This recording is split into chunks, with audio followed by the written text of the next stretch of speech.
Sukkur police शहीद सहाफ़ी जान मोहम्मद महर जे क़त्ल केस में शक जे बुनियाद ते 4 ॼणनि खे गिरफ़्तार करे जांच शुरू करे ॾिनी आहे।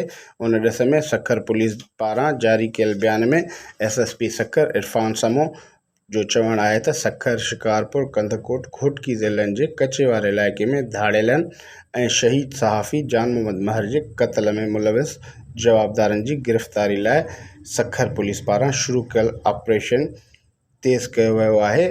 सखर जे कचेवार इलाइक़े ॾांहुं ईंदड़ वेंदड़ रस्तनि ते पुलिस पिकटूं क़ाइमु करे ॻोठाणनि तोड़े ॾोहारियुनि ते सख़्त नज़र रखी पई वञे। सखर पुलिस सिंधु दरिया ज़रिए कच्चे खां शहर, शहर खां कच्चे तरफ़ ईंदड़ वेंदड़ ॿेड़ियुनि जी चुरपुर ते मुकमिल तौर ते पाबंदी लॻाई छॾी आहे। एसएसपी सखर इरफान समो जो वधीक चवणु हो त सखर पुलिस कच्चे जे ईंदड़ वेंदड़ रस्तनि ते पिणु पुलिस पिकटूं क़ाइमु करे ईंदड़ ॻोठाणनि खां पुछा गाछा करे रही आहे। सखर जे कच्चे में ॾोहारियुनि खे कंहिं बि सूरत में बख़्श न कयो वेंदो। को बि ॾोहारी शहर तरफ़ ईंदो त उन ख़िलाफ़ सख़्त खां सख़्त कार्रवाई कई वेंदी। Reporter Kamran Shaikh, Ibrat news, Sukkur.